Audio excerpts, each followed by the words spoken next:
education teacher, so the theme of tonight's banquet is quite close to my heart. As I started preparing for these closing remarks, I remembered what I tell my students to do when they are about to do something that they may perceive as challenging. You can do it. Just break it into small, manageable steps. So I took my own advice and I created a simple task analysis that I thought I would share with you this evening. Step 1, walk onto the stage and don't trip. Believe it or not, high heels are not a regular part of my wardrobe. I work in two elementary schools. I need to be ready to run at a moment's notice, and I do. So step 1 is accomplished. We are off to a good start. Step 2, assess the audience and use my background knowledge. A good teacher knows who they are teaching, or in this case, knows who they are speaking to. I know that you've been sitting for close to 2 hours. Some of you may be feeling the need to stretch your legs. Others may be feeling the effects of our delicious dinner, and you may be getting a little sleepy. Others may be running through the list of the things that we still need to do before our work week begins tomorrow. So, I know that I need to do something that will help keep your attention. Step 3, engage and entertain. I really do believe that I have the best job in the world. I get to spend my days interacting with tons of little minds and personalities. These little beings also happen to be incredibly funny. Last weekend, as I was finishing my lesson plans and starting to think about tonight's remarks, I decided that perhaps I could share some of these gems with you. As you know, some children are very complimentary. For instance, a student I didn't recognize saw me walking down the hallway and said, "Miss Meyer, I like your shoes." So I said, "Thank you, they're flats. They help me run really fast." Another student commented on my height. "Whoa, you're tall." Given that the majority of children that I work with are somewhere between my kneecap and my hip, I don't know if this is a compliment or I'm just stating the fact. But this is my favorite one.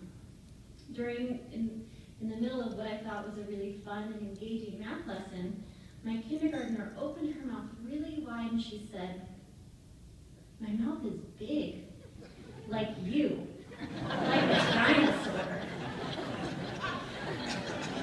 Thanks. I wasn't kidding when I told you that I have the best job in the world. If I didn't love it so much, I'd spend the next 8 months of our school year writing down all of these clever sayings, compiling into a book, publishing the book, and making my millions.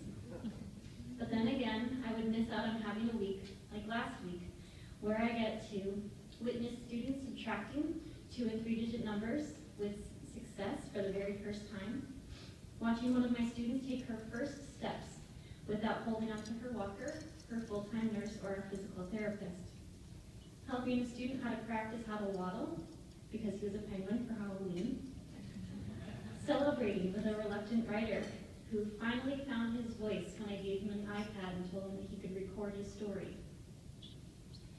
And last but not least, watching my students succeed, learn from their mistakes, and grow in their confidence and their abilities. Step 4, express thanks to speakers, awardees, and audience.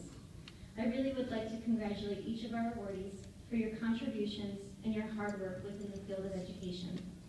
I'd like to thank our keynote speaker for your enlightening words, and I'd like to thank the audience for giving and spending your evening here with us. Last but not least, I need to thank our volunteers who contribute so much and have helped make this evening a success. Step 5, end on a positive note. I have a student named Olivia.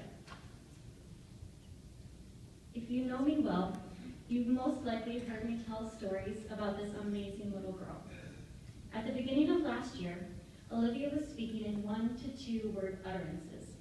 She's now initiating and maintaining conversations with her peers and with her teachers. On Tuesday, Olivia turned to me and said, "Miss Miner, are you a half mama?" My initial reaction was to jump up and down. She used the word half. That is content vocabulary, Common Core State Standards, math and focus vocabulary. The teachers in the room know what I'm talking about. It was progress. After my short celebration, I tried to decipher what she was asking. She She wanted to know if I had children.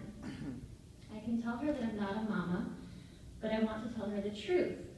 I do have children. I have 18 of them, ages 5 to 11.